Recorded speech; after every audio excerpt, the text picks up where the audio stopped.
autopsy, number 2017-358. What's the story with her? How old is she? 20. Jesus fucking Christ. What a shame. Where's the gunshot? Right here. Entrance. Nobody here for this? Appears to be a muzzle imprint on the medial aspect of the wound. All right, Joe, who's next? What is that? A well-developed, well-nourished young adult white male whose appearance is consistent, reported age of 28, no IV puncture sites? No, yeah.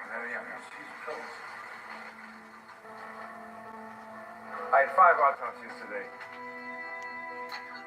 We've had a 19-year-old apparent suicide from Greene County and 2 apparent drug overdose deaths. Last year I did 556 autopsies. More than 300 were drug deaths. And this is what is being experienced tragically throughout the country. Target of the body shows the following evidence of recent medical procedures. 2 ECG pads are present, 1 in the left subclavian region. It is far greater than what we experienced with AIDS. It is a very significant epidemic of monstrous proportions.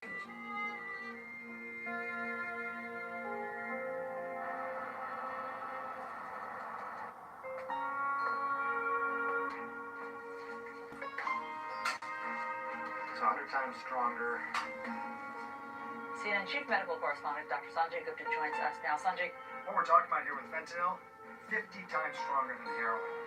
People who would experiment with something like this are literally putting their lives on the line nowadays. Given how powerful. In the United States, life expectancy is dropping faster than any other developed demographic in the world. The epidemic of gun violence, suicide, Obesity rates. post-traumatic stress homicides, gun violence, Oxycontin. Obesity epidemic. Epidemic. This epidemic. We have a lot of sickness.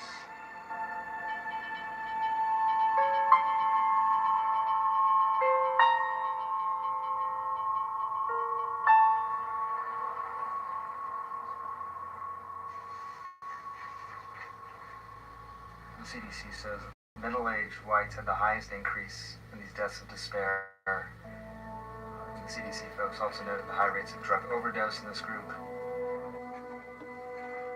When I first started looking at these spikes in different causes of death among the white working class, opioid overdoses, suicides, cirrhosis of the liver, it felt a bit mysterious to me.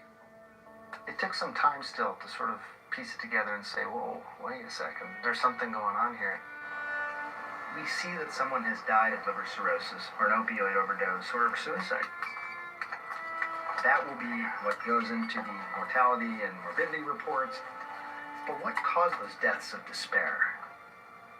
Knowing the cause of the cause is far more important to really understand what's happening in this country. Hey, it's just checking in. You guys got a patient yet? Oh, okay, great. Thanks. Okay. So my thought was put them in traction, try and get them to reduce. 33. So why are people taking this many opioids? Part of it's prescribing, part of it is becoming addicted.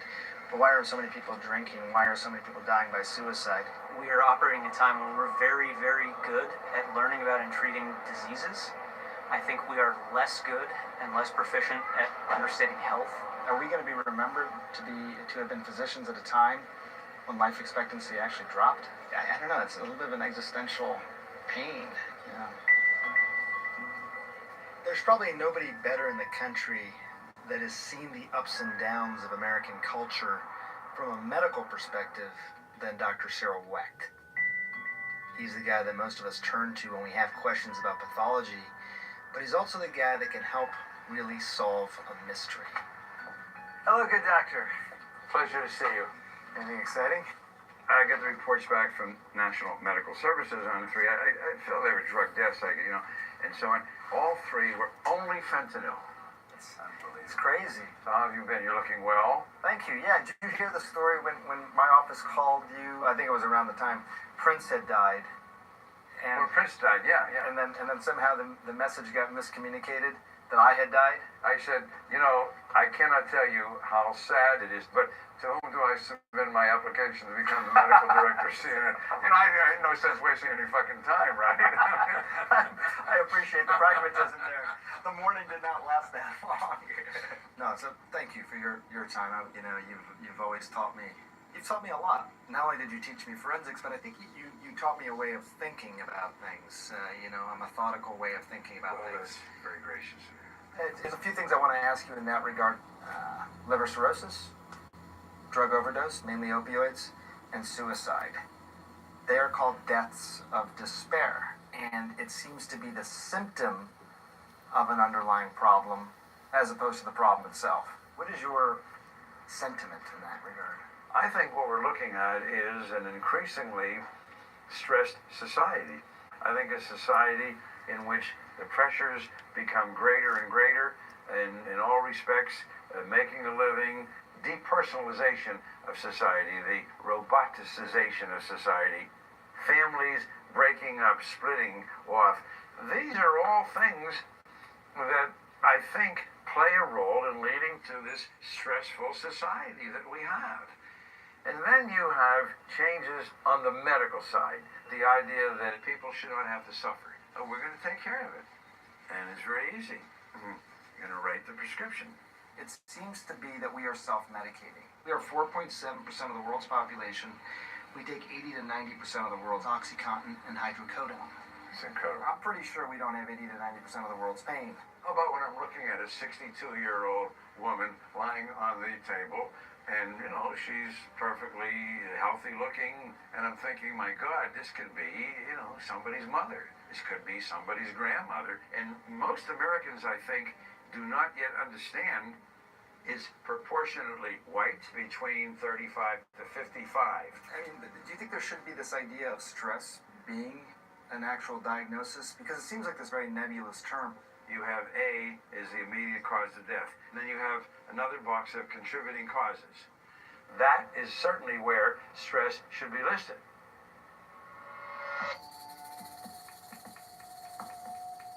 And you look at the main stress hormones that we secrete, and it's the same exact chemicals in a lizard, in a fish, in a bird. This is like ancient biology. For 99% of beasts out there, what stress is about is 3 minutes of some screaming crisis where somebody's very intent on eating you, or you're very intent on eating somebody, and everything that your body does at that time makes perfect sense. You increase your heart rate, your blood pressure, your breathing rate. You turn off everything that's not essential. You shut down growth and tissue repair. Lions chasing you. You're running for your life, and one of the things you're doing is all sorts of metabolic stuff to hand energy to your thigh muscles. Oh my God, you think about only 3 months until taxes are due, and you divert energy to your thigh muscles. It makes no sense whatsoever, and that's where you pay the price.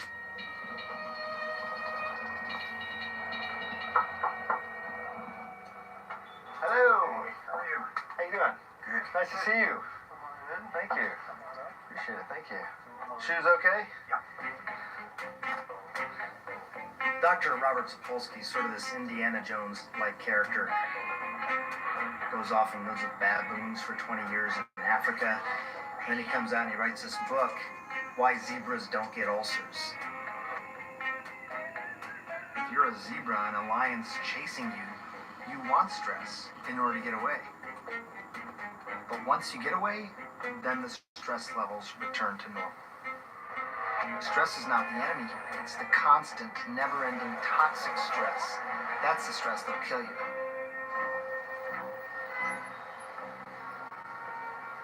I always wonder how, just when you're not talking about stress, if you in fact were experiencing stress. Unbelievable amounts, yeah. I've had a transition in recent years. I closed my lab about 4 years ago. So rather than like the usual escape of becoming a dean or a chair or something or other, I've just been hiding out here writing.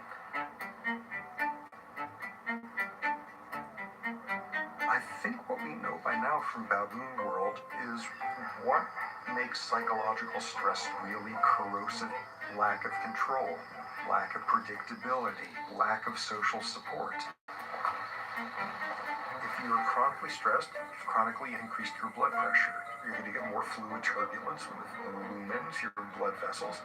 They hit the walls. They pound the walls. They cause microscopic little bits of scarring, tearing. You get inflammation there. And you get plaques. And you got the whole cascade there. It's a fairly straight line biologically from chronic stress to your blood pressure is chronically elevated. It's a much more indirect route to liver cirrhosis. Some of this may sound more basic for you, but I'm wondering when you think about what's happening in the United States now, these spikes in different causes of death among the white working class, liver cirrhosis, opioid overdose, and suicide. Do you think stress is the root problem here? Oh, absolutely. Our lives are more psychologically corroded by stress. Stress, am I valued? Stress, do I have a meaningful place in the community? Stress, is there even a community I can ever rely upon? Stress, why am I here?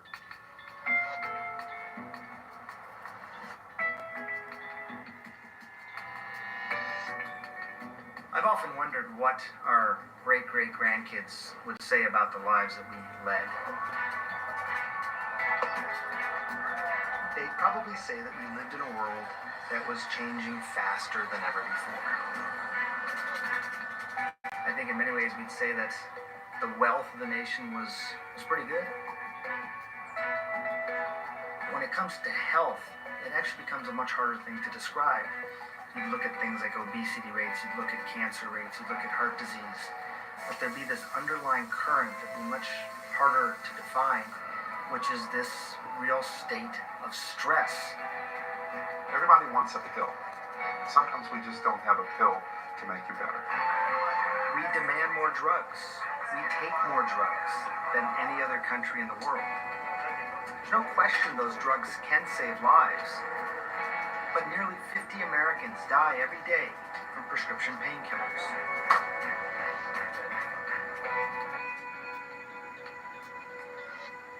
What does stress look like? Stress is ugly. Stress is something that can cause issues in every area of your life. Close your eyes. There we go. What's a pretty In girl? Victoria, Texas, I met Angela. She's a mother, she's a wife, she's a nurse, and she's being prescribed a huge cocktail of meds for her stress. Here, let me grab his clothes. I lost my second child, and I was full term, and that's when I really started to look for ways to cope with what I was going through.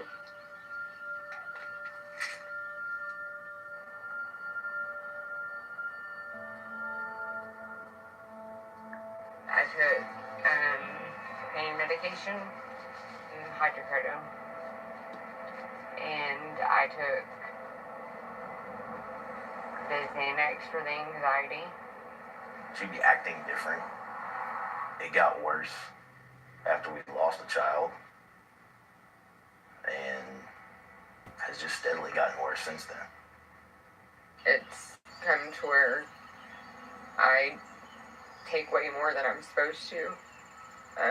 Even the other night I was sitting there thinking, maybe I should just take all of these and just go to sleep.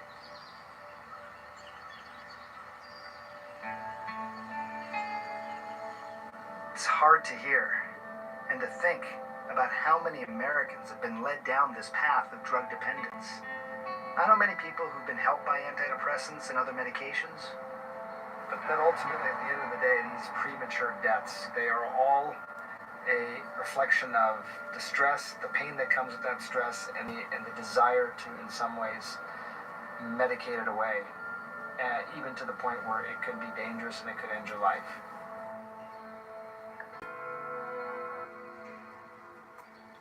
Whites are reporting poorer and poorer health, more and more pain, more and more social isolation, more depression.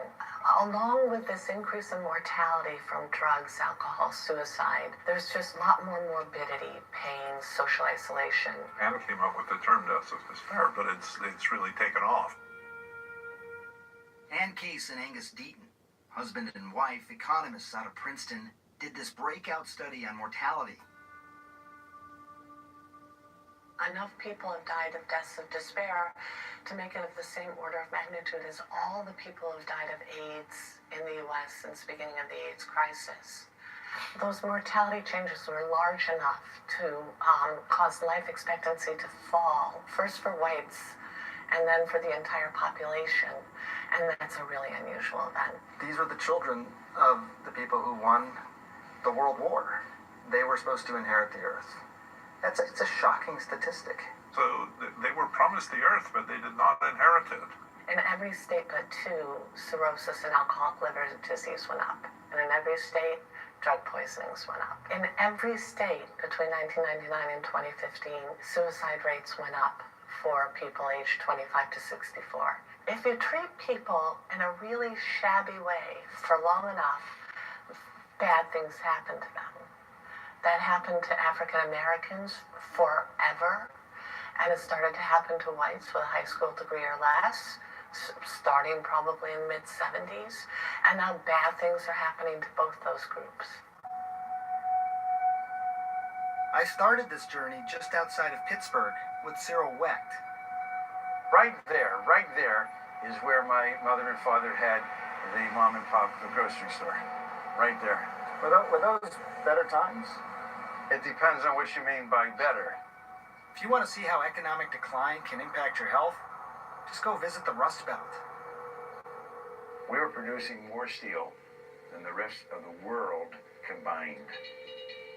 24 hours a day, 7 days a week, that smoke went up into the air along the Monongahela River and the Mon Valley.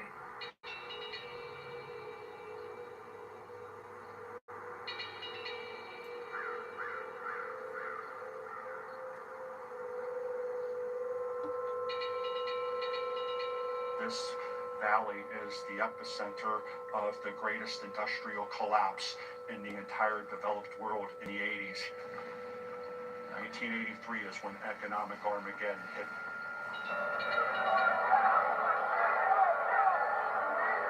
Now, you wonder why somebody wants to commit suicide. You let them go live a certain way for 30 years, and then you pull the rug out from underneath them. Today it looks like it's still happening. Everyone says the economy is improving, but plants are closing, jobs are being outsourced, and there are so many people still left behind. So I worked midnight shift, got done on Monday morning, Sunday into Monday. And then phone calls, text, everything started coming. One of the guys at the plant called and said there's a big meeting at 10 o'clock. The bigwigs are in. And he said, I'm sorry. It's closing.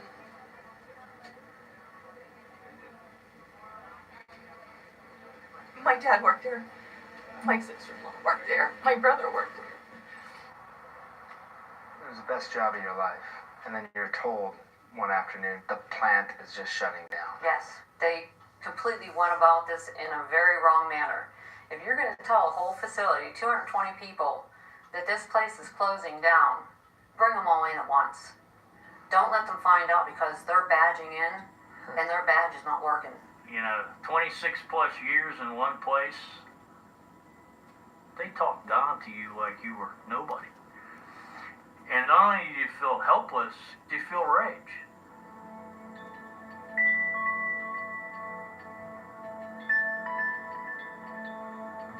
We had something here. We had something great here. This plant was awesome.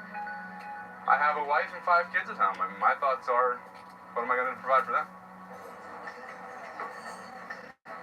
This country was built on the back of the middle class.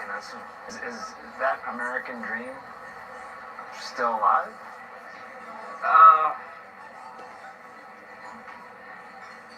I don't know. I hired on there expecting to be there no 30 years. I'm a dedicated worker. A lot of us are. You know, this part of the country, that's what we do. We go to work. My first reaction was anger. We were lied to straight to our faces. We were told we were taking our plant down for maintenance shutdowns, and then we're never going to fire this place up again. Which is kind of a kick in the teeth. You know, they can say all the I'm sorry's in the world. It doesn't help any. We're just workers.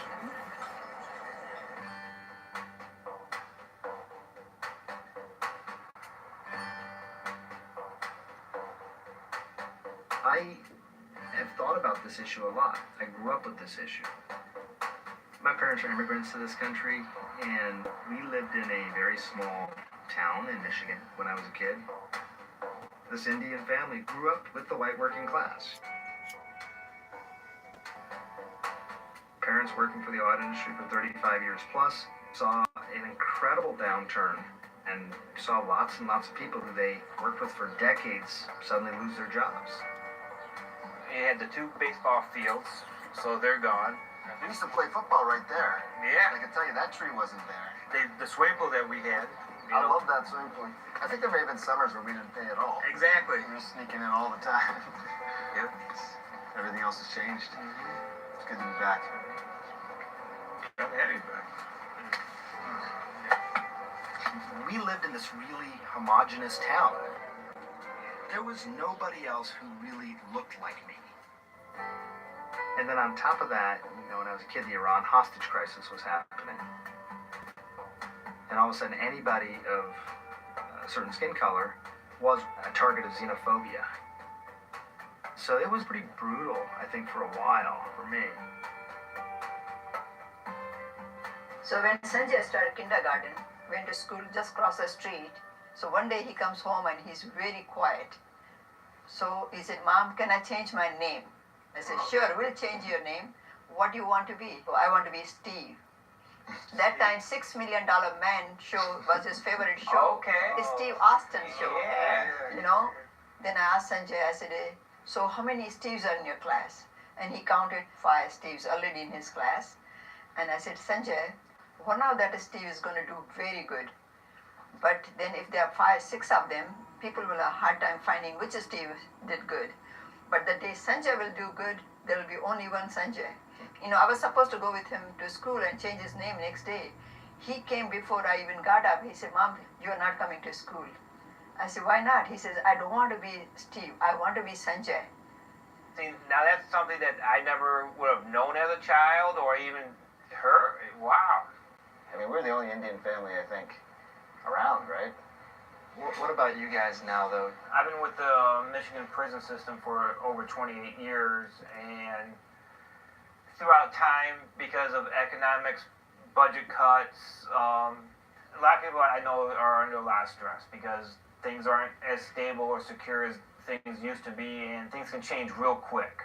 You can be doing everything right, but they can... Ford, we saw a lot of layoffs. Yeah, I was hired in 1967 as the first female engineer with Ford Motor Company. And after close to almost 34 years, no notice, nothing, he said, "This is today's your last day." Some people, they had tears in their eyes as they were walking out. I've been handed a layoff slip a couple times. When you're not in control and it's stressful. Yes, sir. Here. Everybody stand right here. I just assume that I'm like one of the most stressed guys with my work as a surgeon and as a journalist. And then I look at my best friend from childhood. Probably has a lot more stress in his life than I do. Because I'll tell you what I do have. I have some control. With Frankie, I realized because he doesn't have control, because he doesn't have the certainty, that's a huge stressor. How does your job or your status really impact your health? There was this famous study out of England called the Whitehall Study, and it was one of the first to really try and dig into this. At the time that I got going with the Whitehall Study, everybody knew that stress was what caused heart disease, and everybody knew that high-status people had more stress. When we looked at civil servants, what we found was the lower the status, the shorter your life expectancy. Low control at work increases risk of heart disease, of mental illness, of musculoskeletal disorders. And so close is the link between social circumstances and health, that health gives us a measure of how well we're doing as a society.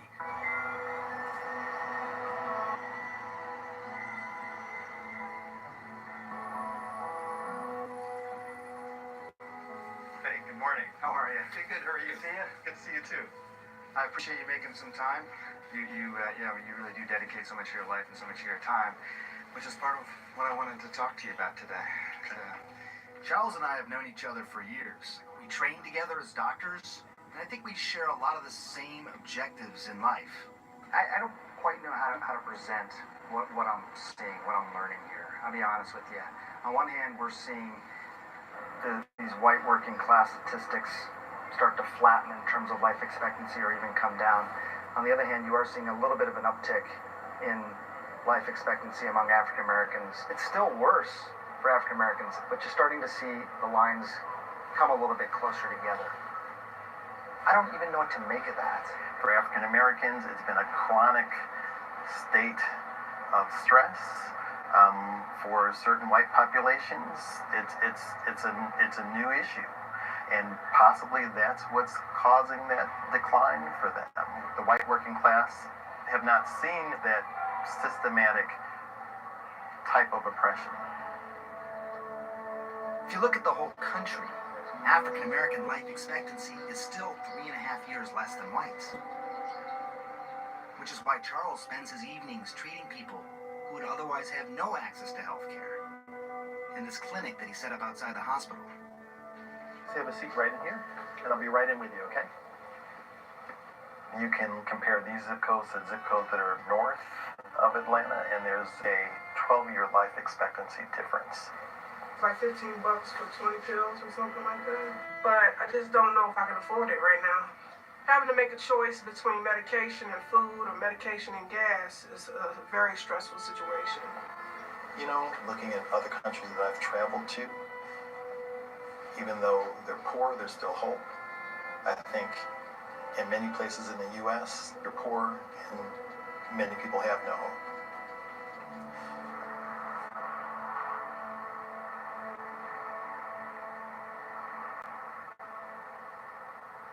Since we've lost the job, we've gone through a lot of our severance money. We're dipping into savings. And the lack of control in this has been hard.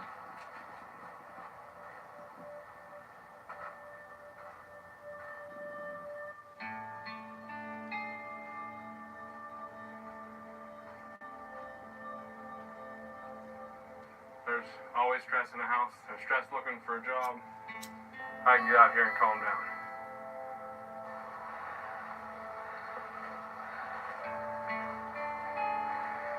I've probably stocked my house with 75% of the meat this year by hunting. Venison, rabbit, porcupine, squirrels. My wife that depends on me. I gotta make sure I have a way.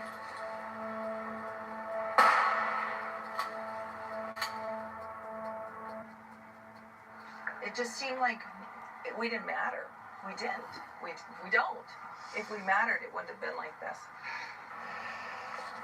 There's so much that's going on in the world today, and when you think about manufacturing jobs as a whole leaving, why do you think that's happening? Greed. Greed. I don't think we have compassion anymore for the little guy. I think we've lost it because we're a number. My parents both worked in the automotive industry for 35 years, and when they got laid off, I remember we didn't talk about it really in the household because there was not much to really say. If I talk to the guys at work that I catch up with or see, they don't want to talk about it. It hurts. I know it's painful to talk about, but if you don't talk about it, that hurt can turn to despair or even worse. Stock market's up. If you pick up the paper and then you hear the economy is doing really, really well. Doesn't seem like it when there were so many struggling. I mean, you know, Nick, myself, my husband. Companies are doing great, profit-wise. We're not seeing it. You're so used to being able to pay bills and not have to worry about. And then all of a sudden, when it's taken away from you, it's hard. I think with my brother, he lost his job. Unfortunately, he just bought a brand new house, brand new truck, and 2 little ones. You know, I think he kind of thought that, you know, he had that security that it was going to stay. You don't realize how frail life is until something, unfortunately, drastic or terrible happens. My mom had called me and said, straight out, she said, your brother's missing. And I said, what do you mean he's missing? You know, in my mind, it's, how can he be missing? It wasn't even 10 minutes later that she called. She said, he's gone.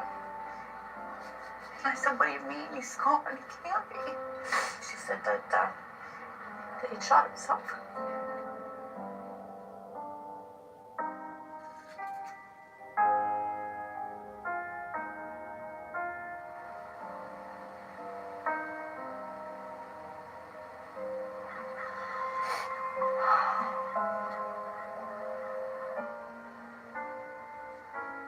He's an amazing person.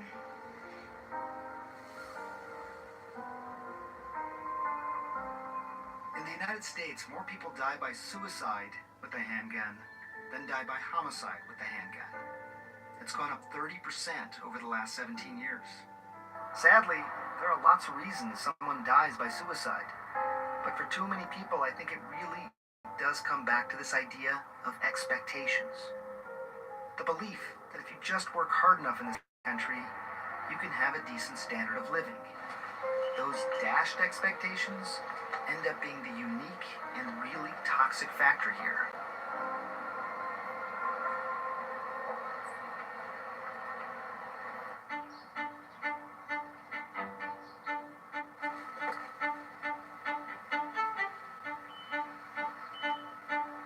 The headline is that stress kills. I think this is very important. Stress is everywhere.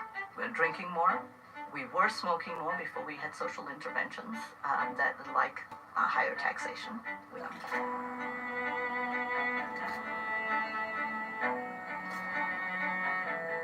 you can see that in the image for 5 seconds and it's no big deal. But these things keep coming at you. And you see their stress ratings going up. Your response may be very different than mine, so it's very individualized. And that's another piece that we really study. We also got data from these subjects about cumulative adversity and trauma exposure. And we showed, using brain imaging, the amount of stress they've had in their lives directly correlates with the volume in certain specific regions of the brain.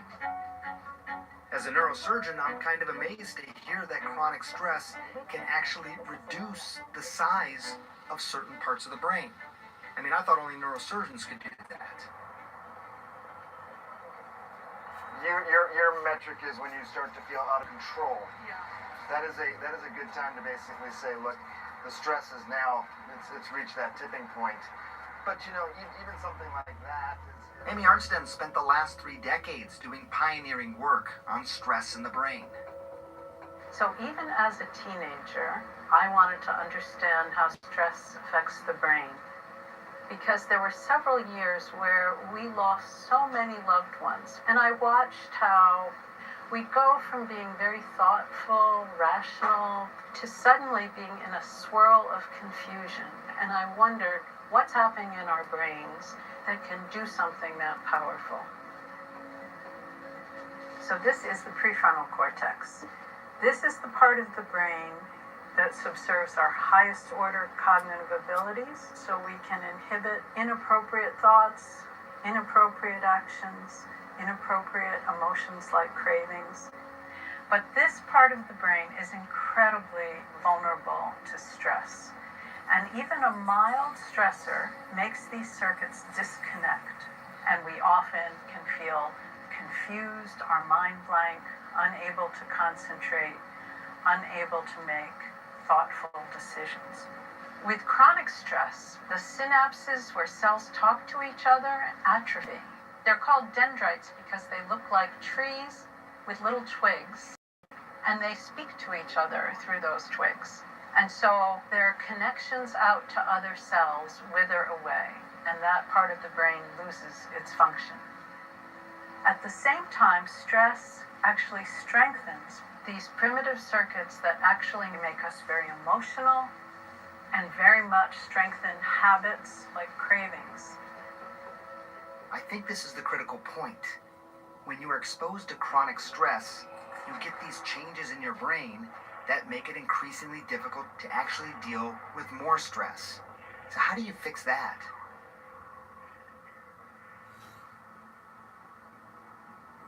In and out. Just observing that in-breath and the out-breath.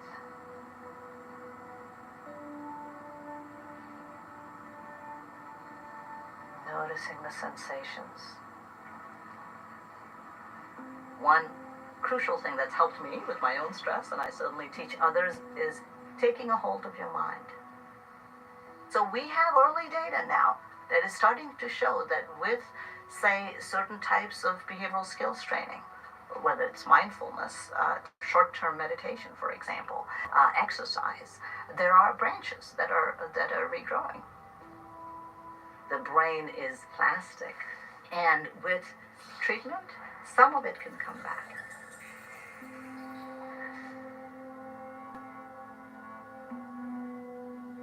After seeing this, I couldn't help but think of Angela back in Texas.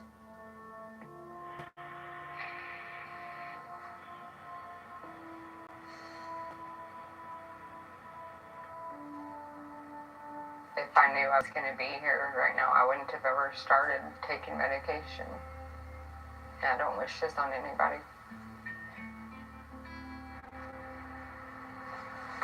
And I don't deserve to live like this. My kids don't deserve it. My husband doesn't.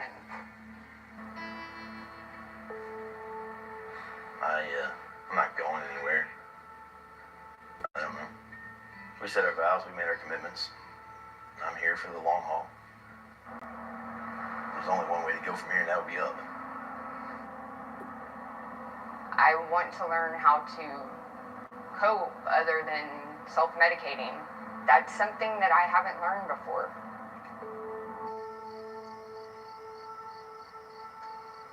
I'm sorry.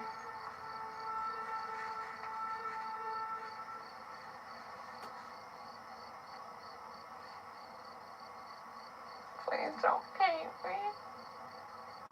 Hi. Don't for any start.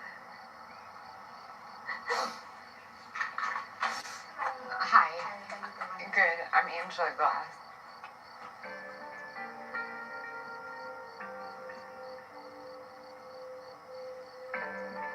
As a doctor, I'm pretty used to knowing what the prognosis is for my patients.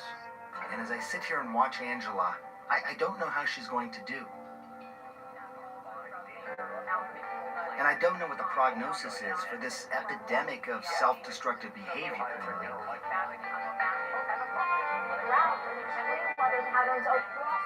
White nationalist rally. Nuclear conflict. It's a very unsettling feeling. Veterans died by suicide more than in combat. What happens when you live in a society that continuously stresses 300 million people? Ban on Muslim immigrants. Protests are spreading. Children may remain in holding facilities for some time.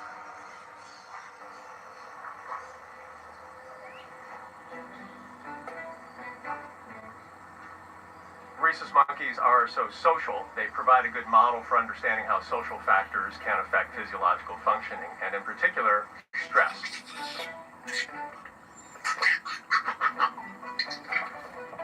We are fundamentally social animals, just like our primate relatives.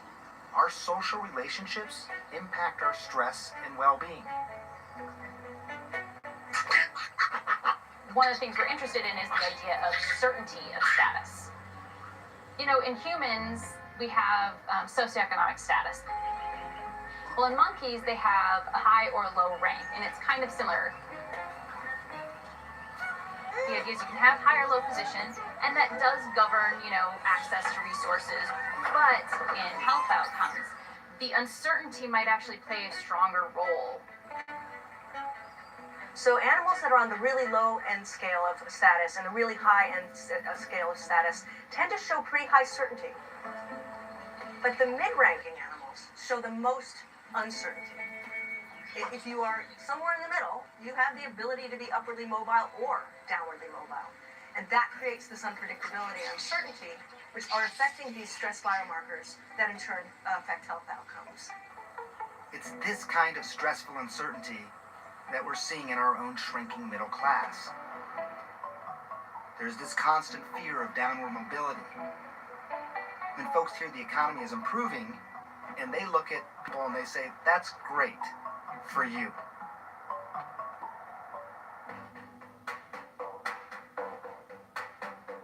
We put two capuchin monkeys side by side, and there's a very simple task that they need to do. And if you give both of them cucumber for the task, they're perfectly willing to do this 25 times in a row. If you give them grapes, that's a far better food, then you create inequity between them. The one on the left is the monkey who gets cucumber. The one on the right is the one who gets grapes. So she gives a rock to us, that's the task. And we give her a piece of cucumber and she eats it. The other one needs to give a rock to us. That's what she does. And she gets a grape. And she eats it. The other one sees that. She gives a rock to us now. Gets again cucumber.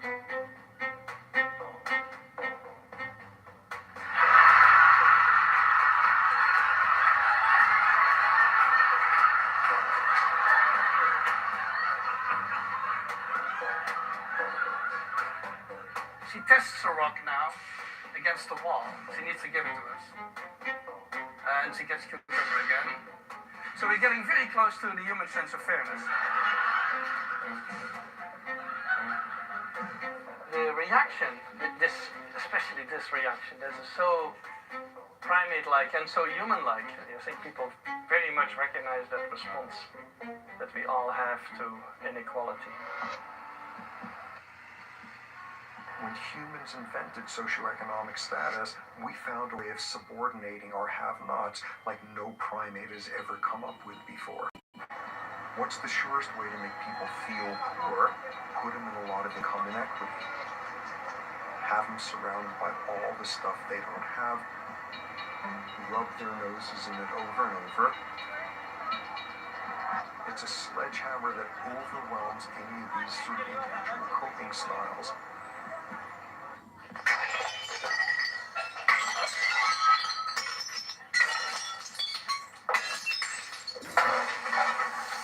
I'm stressed because there is a city full of jobs out there and I don't have one of them. What does it say about us that we need these rage rooms to try and relieve our stress? It's become a fast-growing business. I just think there's so many demands on people now.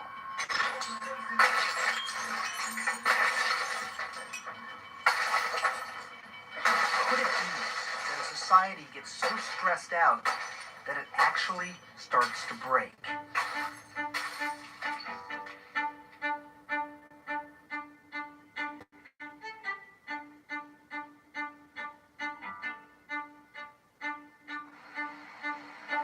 It's not that wealth doesn't buy you health, it does. The wealthy are better off than people at the bottom, always, in every country. But what's remarkable is that in a wealthy country like the United States, that people at the top 10% or top 25%, they are not the healthiest people in the world. And they're not the healthiest by a long shot. The evidence is inequalities in society affect the level of health for everybody. The greater the inequality, the lower the levels of trust, of social cohesion, the higher the levels of social isolation.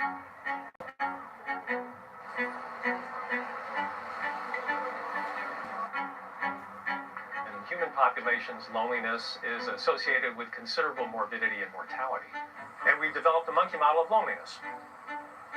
And what seems to be happening with these animals is that they seem to be experiencing stress as a result of this. So individuals that are lonely are more likely to die from a number of different kinds of factors.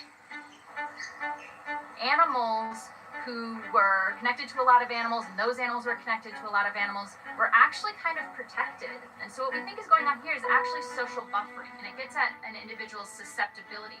So it's the idea that if you have a lot of really good, solid relationships, it kind of helps you maintain a healthy physiology.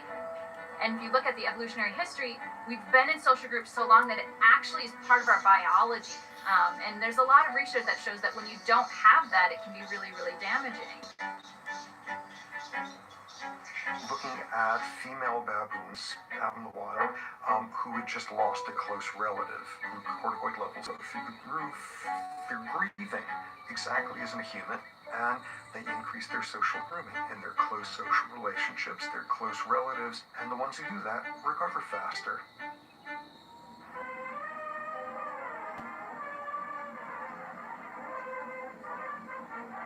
We've known for a while that people who live in tight social structures have better health.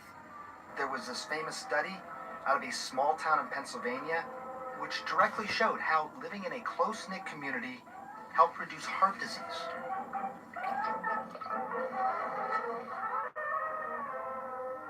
So the Rosito studies is a more than 50-year-long follow-up of Italian-American immigrants from Rosito, Pennsylvania.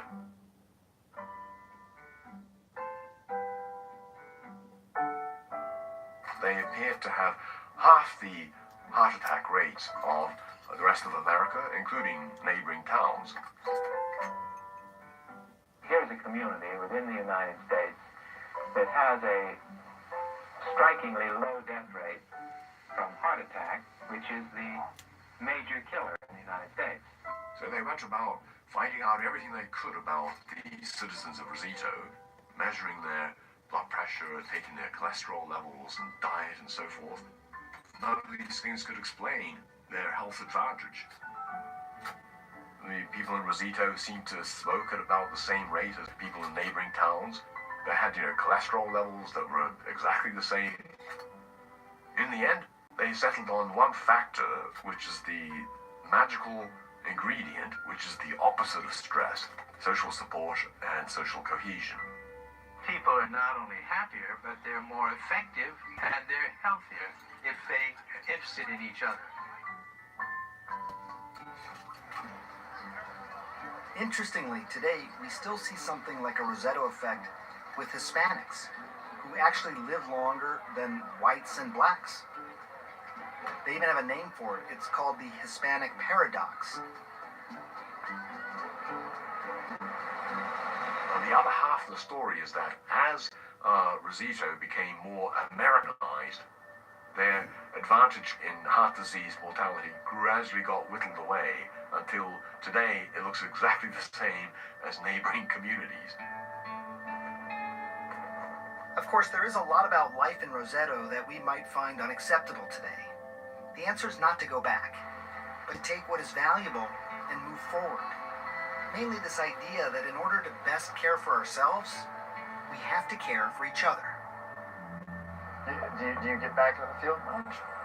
My last season was 8 years ago, and that turned out to be the last one. After 32 years, that sort of things kind of collapsed there.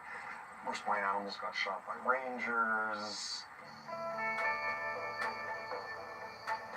When you look to the animal world and think about what's happening in the United States now, are you optimistic? Well, there's definitely some grounds for hope, since one of the big themes in neuroscience is very little is set in stone.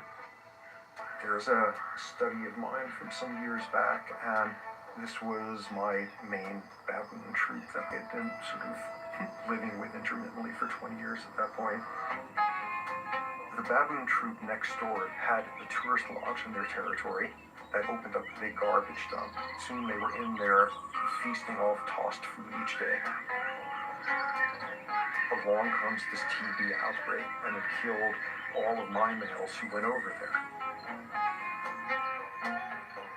Half the males are dead, but the most important thing is, who are the males who survived?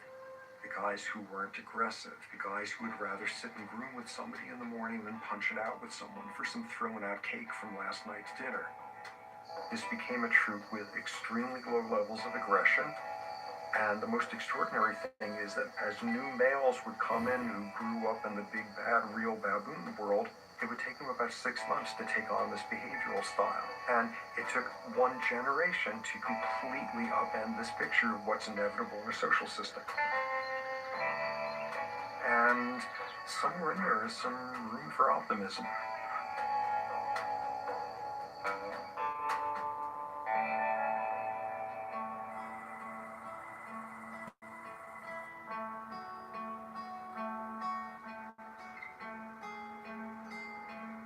So a year later, I wanted to check back in with Angela.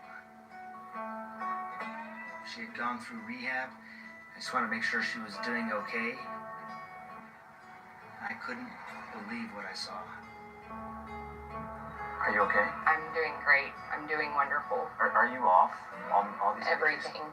I don't take anything at all. I feel like being on medication alters your mind. It alters the way you think. I mean, people want to medicate away everything, which it sounds like is what happened to you. Yes. It was a year before my grandmother died that my best friend of 14 years committed suicide. In 2014, I lost my daughter. I honestly felt like I was dying. I had pulled a shotgun from my husband's closet and put it in mine, thinking that I was going to somehow find a way to not be here anymore. When you decided to go to rehab, how difficult a decision was that? It was hard. I consider everything that I learned there a coping skill. They taught me to talk, and I thought it was silly when the instructor came in and was telling us just sit back in your chair, just relax, take 10 deep breaths. And halfway through I was like, wait, this is working. And I just felt so much better. That day was the best day that I had had in years. Just knowing that I can make it through a day without that medication, it's amazing. I mean, the story typically is, as you know, I mean, tens of thousands of people die every year from these overdoses. I mean, you came out the other side. I definitely feel like if there was a lot more people like my husband and my mom, how supportive they were, that a lot of people would get help earlier. You were so good. I'm really happy that you're doing well. Yes, thank you. Thank y'all for everything. It's very clear Angela needed help. She couldn't have done this on her own. But too often today, it seems like we've lost some of that care and compassion for the larger American family. You have your own stress relieving techniques? Never. Do you get a lot of time to walk through here? Pretty much sort of an hour a day in here with the big dog.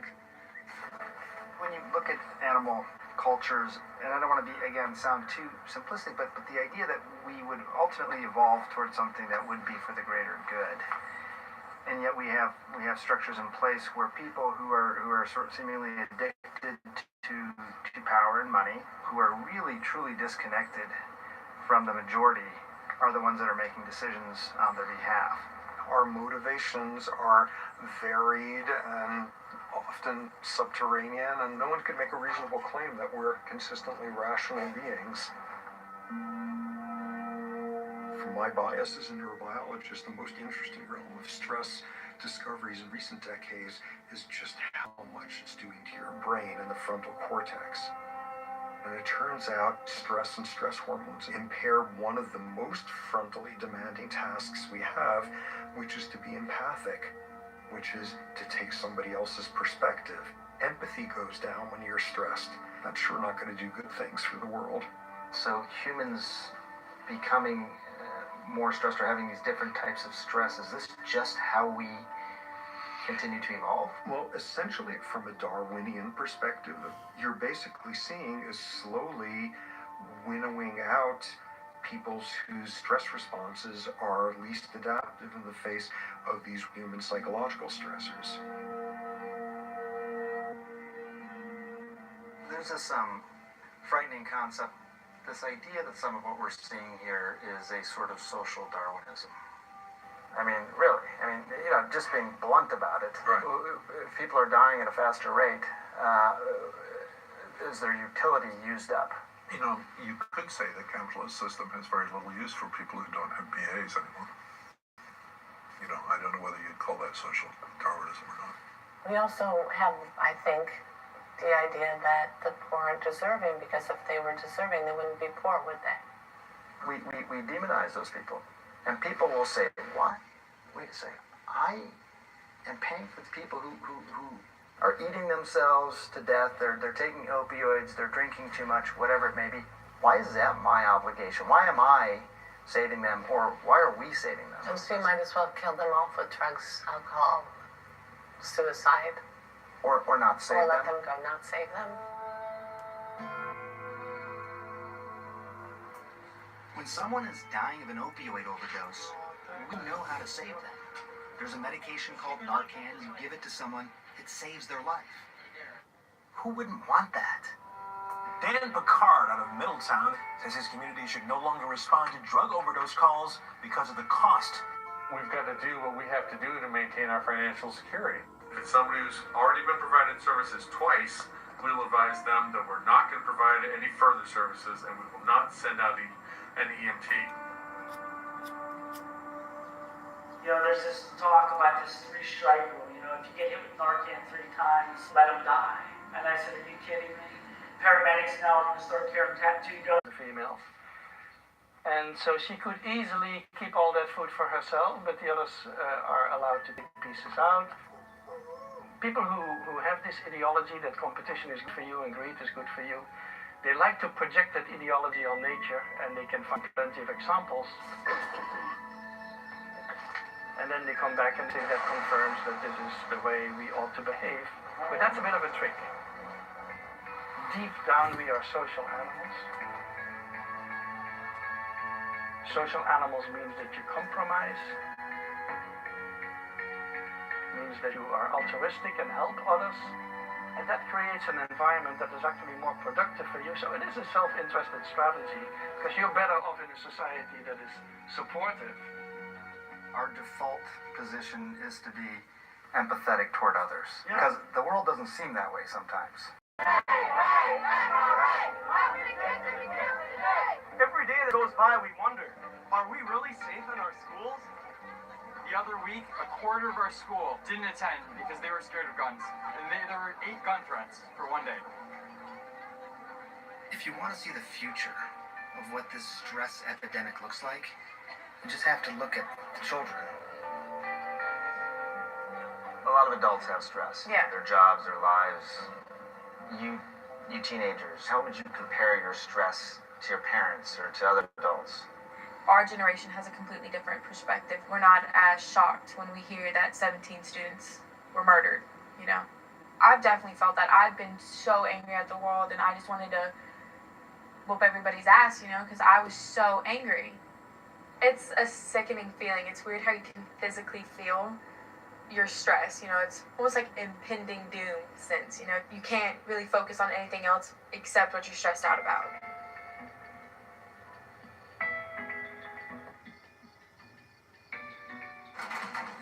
It's crazy to think about that, back when our parents were young, they were like practicing for like the Cold War, and like nuclear threats, and now we're practicing hiding from shootings. ourselves. Yeah. It's just something that we're scared of now.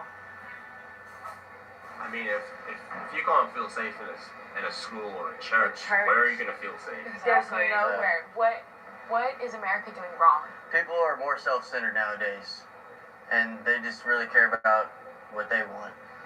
It's all about the views you get. Yeah. How many likes you get. Like retweets.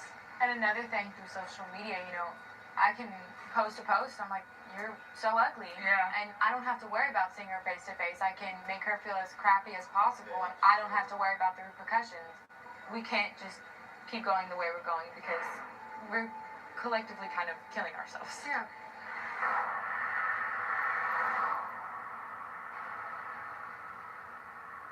I really worry about the pressures on young people today. I mean, as I've always said, stress in and of itself is not a bad thing. It's when it doesn't stop. And I think social media and just the incessant nature of it, it puts a constant level of stress on kids.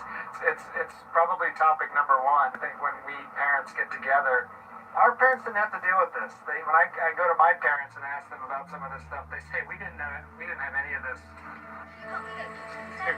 Q. Said, hey, come here. Hey, Q. Come here. Oh. Having a good day?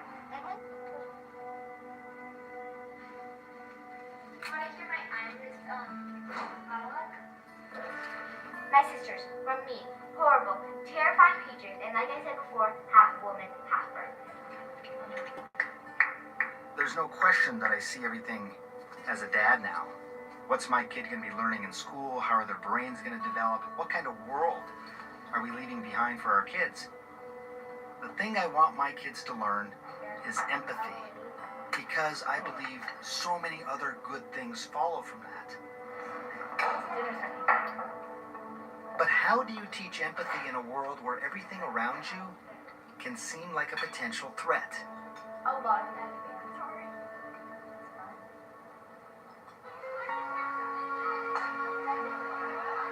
Another shocker of the story, life expectancy dropping in the U.S. for the third straight year. Let's talk to the doctor about this. Also, jumping suicide with 70. I started this film when I saw that U.S. life expectancy had dropped for the first time in years. Now, 2 years later, the CDC just announced life expectancy has declined in America for 3 years in a row. That hasn't happened in 100 years. Last time this really happened, there was a world war, there was an infectious disease, the pandemic spreading around the world. So what's driving it now is a very different situation.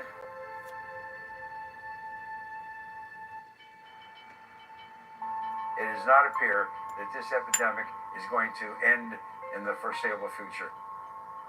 Who would disagree that we've got a very stressful situation in our country? How bad is it now compared to what you've seen in decades past?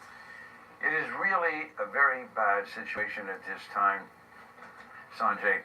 You have people having guns, and you have these physical, political, social confrontations. Put all of that together, and then the stress, let's say economically, and you've got one hell of a mess. And then you have the drugs that are available to deal with it and so on. So you say, gee, how come we have more drug deaths, and how come we have more people drinking, and how come we have more suicides? As Pogo said, we have met the enemy, and he is us.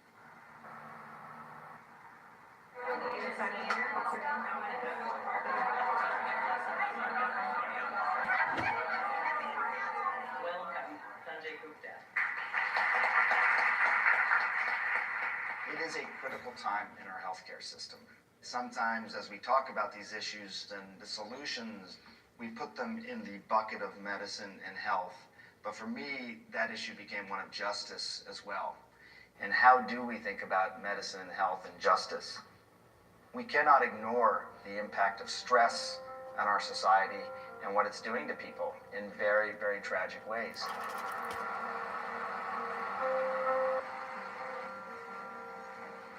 If the United States were my patient, and I were the doctor right now looking at this patient,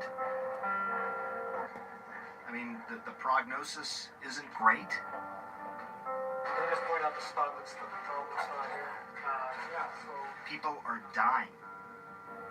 All because of policies that haven't reflected scientific knowledge. It's like you're creating a problem, then to have guys like us go in there and try and solve the end product, And even worse, in some ways it seems like we're manufacturing the disease. Bad food, opioids, gun laws, our energy policy have led to these problems. And as much as they make short-term sense for the people who are making money off of those problems, it's bad for people. Is he eating it all, or is he? He's eating little bites, but hopefully the tube will come out in the next couple of days, the MGT. Okay. How you feeling? Good. Do you feel me touch you okay up here? Yeah. I feel the same as over here? Yeah. How about this? Want to try and stand up for us? Why don't you hold my hands? Or hold... That's pretty good. Yeah, that's pretty good. I thought the majority of the work that any of us do as hospital is to take care of diseases that are almost entirely preventable. And I think once you've seen that, you can't unsee it. But we could stop manufacturing the disease in the first place. And that's a big idea for me. A big idea for all of us.